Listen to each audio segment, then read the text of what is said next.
taking a little peek out the window. This is again Lake Lanier. Things are calm over beach. It's a great time to video. I hate to say about when wind's blowing, cameras tend to be staying aside. Here we're just throwing a sleep bag. This is after we filled it up for the drive home. We just threw stuff everywhere and drove it home. So it's a little cluttered. We normally have it organized. The sink, hand pump there. There's where we normally put some of the sail storage, and if someone wants to sleep there, there's cushions for all the other holes. And here's the motor running, but in order to reduce noise, wind noise, we use a remote mic. Something must have been turned off. Factory rate's 25 horsepower at about 14 miles an hour. Online calculations show a 28 should be running 14.7 miles per hour. However, this is a planing prop.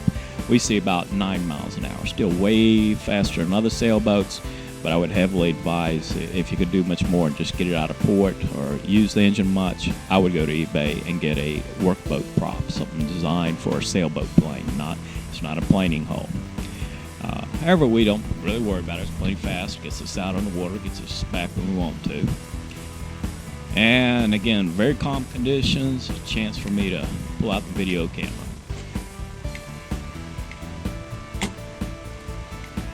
See, it uses a spreader wire in the front for the forestay. We got the baby jib up instead of the genuine only because we accidentally let the halyard go to the top. And I don't particularly like to climb it unless I have to. 2 wrenches on the mast. We got a one for the jib halyard, one for the main halyard. There you can see the port cover. We just laid up against the side, and it's never moved. Maybe if you're at sea in a storm, you might want to put it underneath. Otherwise, it's a great place to put it out and know exactly where it is.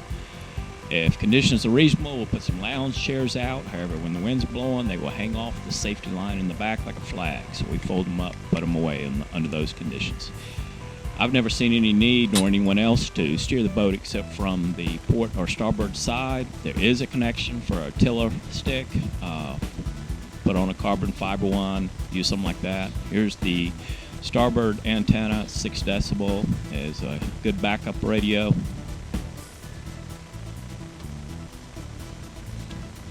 And here we have a boarding ladder, an extra chair. And it's a good place to the boarding ladder so you can get to it quick. Our cooler sits up front. It's a good access for everybody to get to it, not clutter up things below. Sails are in pretty good condition, pretty much factory, and it's got 2 reefing points on it on the main. And we got a Genoa for the front for light winds to medium. We got a jib for when wind's a little bit stronger. And a baby jib. We found we get pretty good speed with the baby jib, and it's very easy to manage. So if you want more of a lazy, laid back, it's the way to go. It provides most all the same speed. It's not a racing sail, obviously. It doesn't go to the top, but it does make things very comfortable.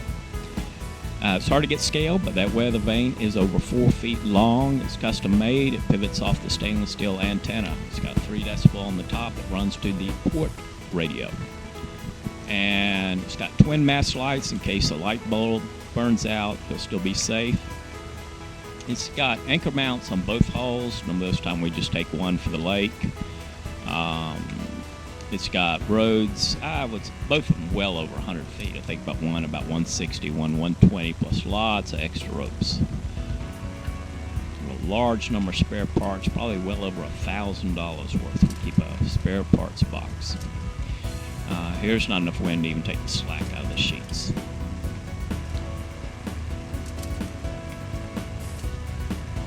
It's got twin winch holders on the rear. The one on the mast was kind of a vinyl. When we took it off, it wasn't looking very good.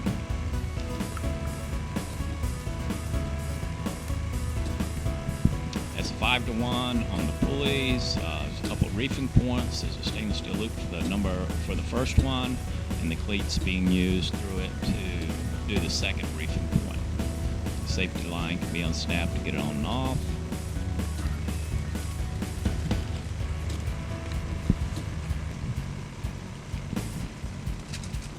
The main sheet runs down the boom. It's a pulley, drops down low, so going the wrench is fine.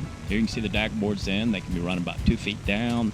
There's adjustment cleats for it and a handle to pull it up, and if it's a little heavy for you, well, we even pull out a halyard and lift it with that.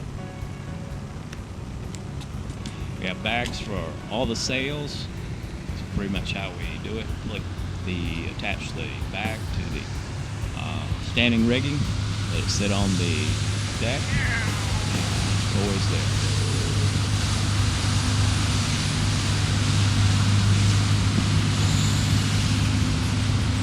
Beautiful calm day, and we did have a fishing line on the back on this day. You have 3 halyards plus your topping lift on the front, on the mast. Boat's quite easy to set up. Everything's pretty much doesn't require a whole lot of strength. Maybe a little bit on the setup, but once on the water is a very relaxing time. It's all pretty dependent on, like any sailing adventure, it's dependent on the wind. I do like large weather vanes. It helps more accurately with your eyes see which way the wind's pointed.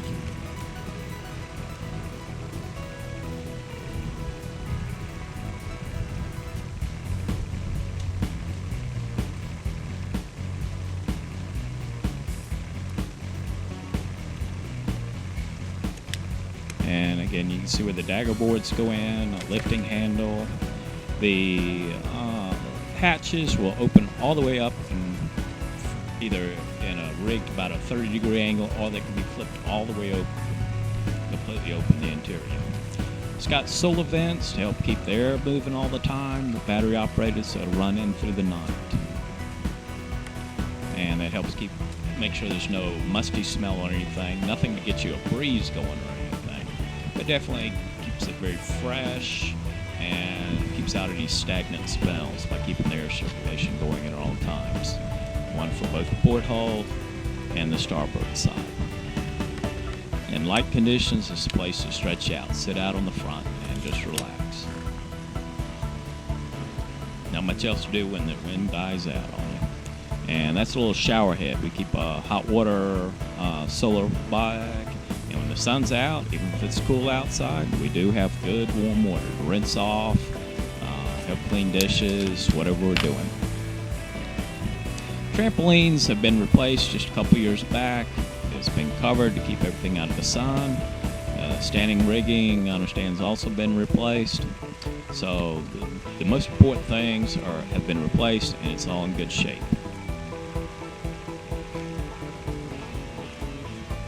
There's the front bridle. It's got 2 forestay wires, 2 shrouds on each side, and 2 back stays. So the mast is very secure. It does require a little more tuning as far as getting each one even than you would a 3-wire setup. But we keep everything once preset. We only basically use the. Wish we had some video with the Genoa up, but here's a picture. Cruising along, even there you can't see how it wraps around. It is huge. The rear bunks are a little low on the headroom. The front's much, much higher. My wife can easily sit comfortably, read a book or whatever. This is one of the previous owners who had it in Texas, on one of the Texas lakes. And this is when the tramps were replaced, standing rigging, and a lot of the maintenance was done. This is a great picture to show just how big the decks are. You really have to be there. It's the one thing everybody comments on is how huge it is, how much space there is. Lounge chairs make it a little more comfortable, especially maybe older people. The wind's not blowing too hard. So room enough to put a couple on one side. Yeah, it makes it very relaxing. Yeah, even though a low-cut chair, your legs are still fine, not cramped up. Here's an unusual 22-degree halo that was out one day.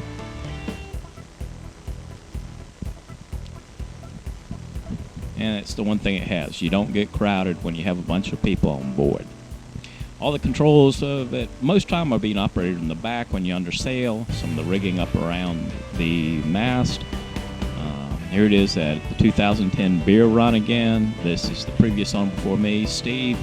He's the one who designed the really either the world's only expandable trailer, or I've heard some rumors there is a second one out, but it's either the only one or the only other one of 2. in the world. And this is one of the big selling points. So you don't have to set it up in the water in 6 feet of water. You can set it up on land dry. You don't have to worry about dropping tools, parts, or anything else. And it does dramatically improve the setup time. Everybody agrees. The factory was exaggerated on that. This custom design brings it down. This is an opportunity to own the world's biggest beach cat. No compromise on speed. Its only competition is maybe a Reynolds 33, and this one's compromised a little more on room on board, ability to sleep overnight, do some weekend sailing, potty, toilet, kitchen, this sort of thing. More room for sleeping. Other than that, it's got the speed, and that's what it's about. This design is about people who want to sail open beach cat speeds, get from point A to point B, enjoy the thrill of that sort of ride, as well as a huge open deck. That's what makes it a MacGregor 36. The price is something you'll never find another catamaran 36 foot in this sort of price range. And again, what makes this one unique is its ability to be set up on land at speeds nobody else can match. It's continually being refined for more speed and more speed on setup, so that you get sailing time and yet the ability to take it anywhere you want. You also have the option to keep it dry storage on the trailer. Just pull it out of the water on the trailer, dry dock it, or like many people do, leave it fully assembled in the water. Just hop on board and go sailing. Give us a call, take a look. We'd love to have you take a look and take your time. And we have lots of information. We can email, better pictures, etc. Anyway, shoot us an email and put your dream into action. Thanks for watching and joining us. Have a wonderful day and good luck on your search.